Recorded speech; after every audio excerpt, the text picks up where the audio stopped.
All right, let us go to Ying Ma. She is the author of Chinese Girl in the Ghetto, which I have read. It's really good, a memoir about getting to know freedom from post-Mao China to inner city Oakland.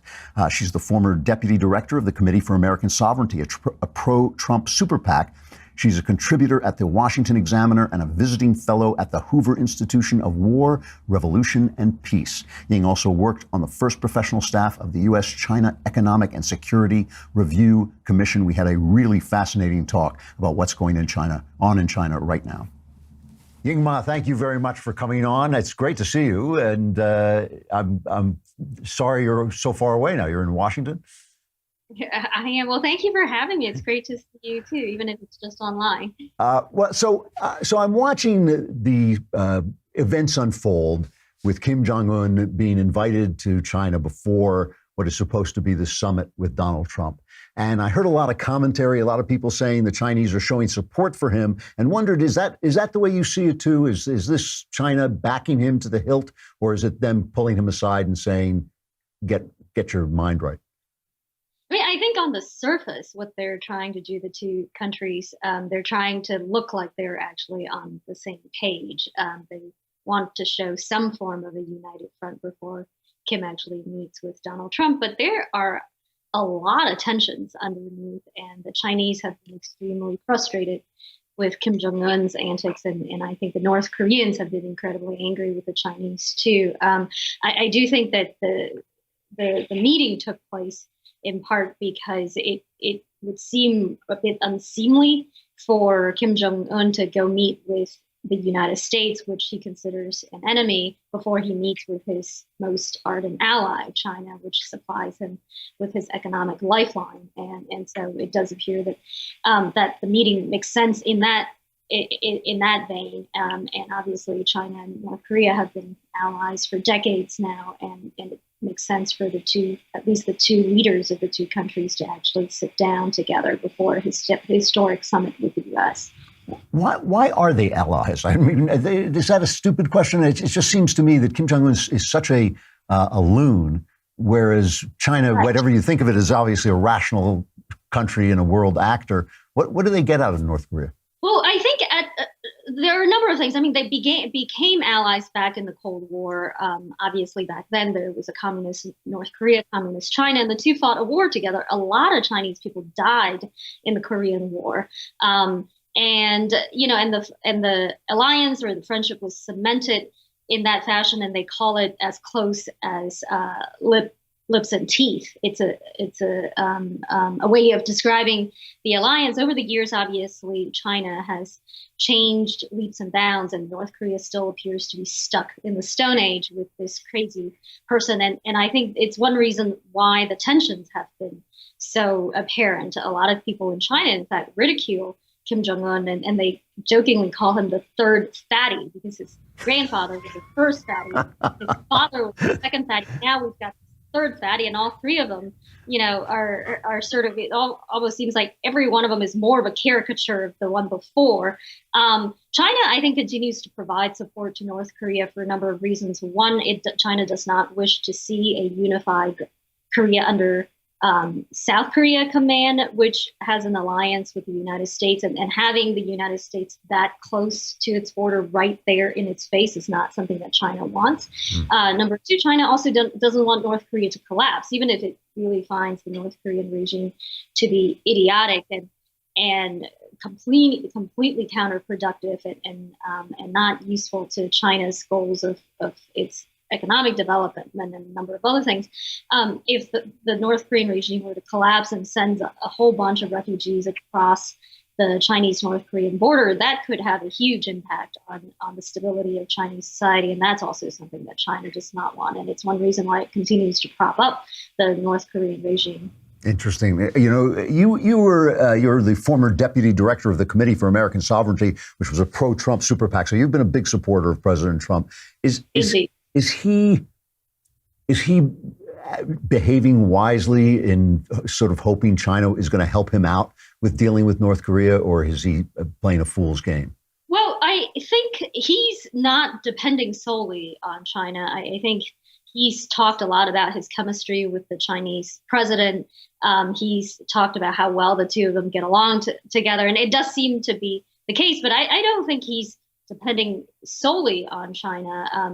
We've got sanctions at the UN against North Korea, and they're some of the toughest sanctions that have been levied against the North Korean regimes and the sanctions have begun to bite. And I think it's one reason why the North Korean regime has indicated a willingness to come to the table. But if you look at some of the actions that Trump has taken against China recently, the tariffs against China on aluminum and steel, and then also the promised tariffs that are coming that are worth about $60 billion or so on the Chinese, on a wide variety of Chinese goods.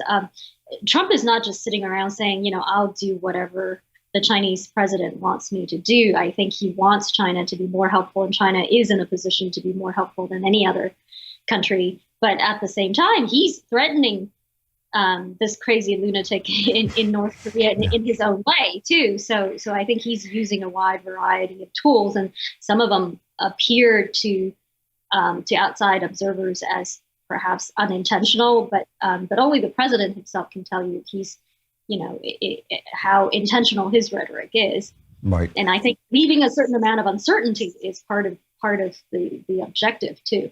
How did you feel about the tariffs? I mean, obviously there's people on the right. Most of us are free traders, and tariffs always seem to hurt us as much as they hurt anybody else. What do you feel Trump's up to with that? Is that just a negotiation ploy with China, or is he looking for something specific?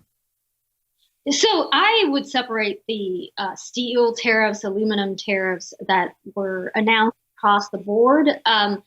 Although right now we've learned that the president is going to grant exemptions to certain countries like Canada, Australia, and others.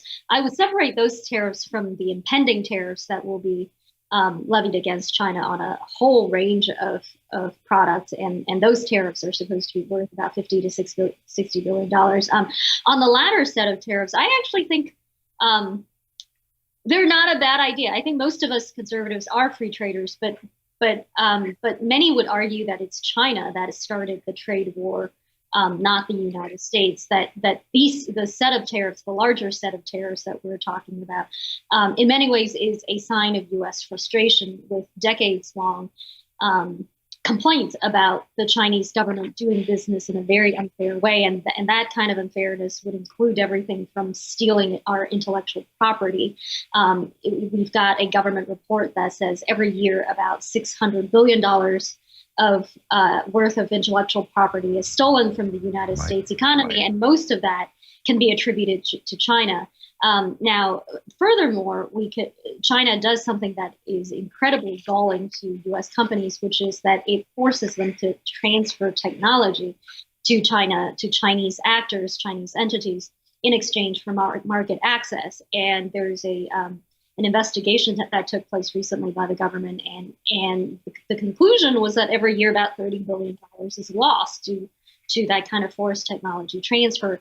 And the set of China's specific tariffs that the president has announced recently is an indication of how frustrated the U.S. government is precisely against that kind of predatory economic activities, and how the Chinese government has not, in fact, reciprocated with Western governments on opening its market space. And in the past, we've taken a lot of actions that are sort of much more focused on negotiations, but I think the president has taken a completely different route, which is to come right out and threaten China with all these tariffs. And what we've seen since then is that even though China has said, well, we're going to levy some tariffs on you too, is that the two countries have actually begun a dialogue about what they can do, particularly what China can do to open up its markets more. And so if the tariffs actually get us to a place where we have wanted to go for a long time but have not been able to go, then I think we can give Donald Trump some amount of credit for doing things in a much more disruptive way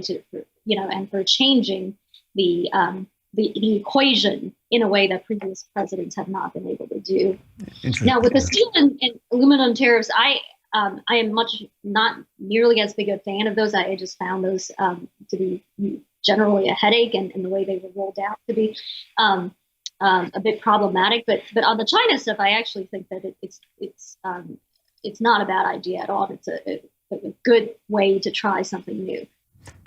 What is, for a while, it seemed like China was actually going to kind of liberalize. And now the president basically seems to have had himself elected for life, which I always feel is a bad sign. That doesn't always give me hope. What are they up to? I mean, is that a movement toward liberalization? Is that over? Are they going to try to run a market economy from an authoritarian regime? Is that the plan?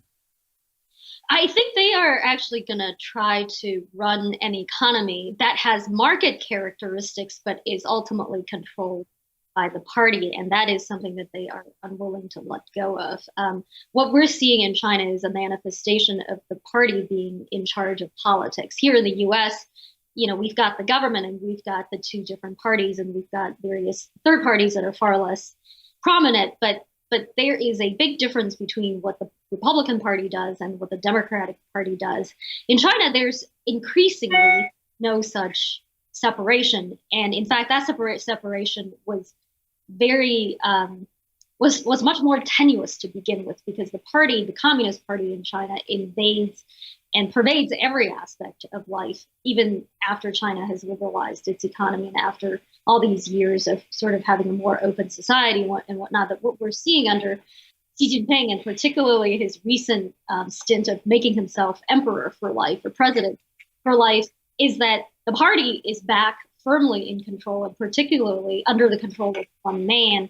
And it is disturbing for a number of reasons, because if you look at the Communist Party in the previous decades, despite its authoritarian rule, it actually had a managed process for peacefully transferring power from one leader to another. And we saw that a few times in recent decades. And now what we're seeing is something kind of very similar to power transition in Russia, which is that there's not going to be a transition. And I think if you want a stable communist authoritarian regime, you could potentially have something very stable under this president. But in the long run, then you get other problems, which is that instead of authoritarian institutions, you get an authoritarian.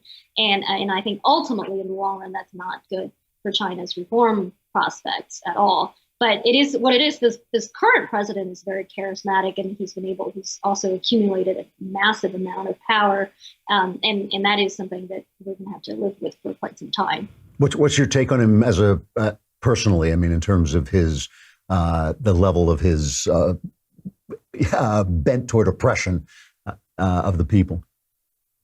Well, I think he is very effective at amassing power. It's pretty amazing to watch how quickly and how much he's been able to do. He's purged a lot of his opponents, including some very powerful people within the Communist Party, within the government. And that's also one of his problems, which is that because he has gone after so many of these people, and most of the time it was under the guise of an anti-corruption campaign, that if he were just to relinquish power, what would happen to him? Because one of the people he went after was a very powerful former security chief of the Communist Party, and that guy was retired when Xi Jinping went after him. And in some ways, it broke sort of an unwritten rule about going after these powerful leaders while they're out of office. And so it's a little bit of the same calculus that Putin has to ask himself too, right? There will be plenty of people coming after these authoritarian leaders once they leave office, simply because they've made so many enemies. The current leader, I think, is very keen on making China more powerful, more modern, more rich. All of those things. He is not particularly interested in granting more freedoms in the sense of democratizing or freedom of speech and those things. So I think the authoritarian streak in him is very strong. One of the things that drives me nuts, I'm running out of time, so this has got to be my last question, but one of the things that drives me nuts is the kind of affection that, especially on the left, that they have for this idea of an authoritarian but prosperous country. So you get, obviously, Thomas Friedman is the big one who says, if we could only be China for a day, we could solve all our problems. But I hear it a lot. Do you think their economy is as strong as it seems? I mean, it always seems to me that you can't actually run a free economy without making the people free, but maybe I've got that wrong. I mean, maybe you can do all kinds of things that I don't like. So do you feel that their economy is as strong as people think it is? Is it going to continue to grow under this kind of authoritarian regime? Certainly, the hope of the Chinese government is that continue to grow. What we do know is that underneath their economic growth, there are a lot of problems lurking. And so, Thomas Friedman, for instance, loves to talk about how quickly China builds its infrastructure. But we all know that during the financial crisis, when China unleashed, trillions of dollars into its economy, what it ended up building were a whole bunch of ghost cities that nobody actually lives in. When they built their high-speed rail really quickly, we found out that, in fact, the high-speed rail, certain legs of it were really not built very well, and it ended up leading to a very tragic accident some years ago. There are all kinds of things like that in the Chinese economy. I think what I would hope they would do is that they will continue with liberalizing the economy, because the economy is still not a market economy. There are vast sections of the economy that are still controlled by the state, and I think that will remain the case. And I think that will continue to hinder how free they can be and how prosperous they can be, simply because the logic of the party, the logic of an authoritarian government, is to keep a tight lid of all of those things. And ultimately, I do think that it will hinder the kind of growth that they actually can have. Interesting. Ying Ma, author of Chinese Girl in the Ghetto, which I read and recommend. It's amazing. You have an amazing story. You can find her at her website, yingma.org, and on Twitter at GZ to Ghetto. So GZTOGHETTO. Ying Ma, it's great to see you, and I hope you come to LA soon. She's really interesting. She's kind of a little intimidating. She knows so much, It's like you can ask her anything on this subject, and she always has a big answer.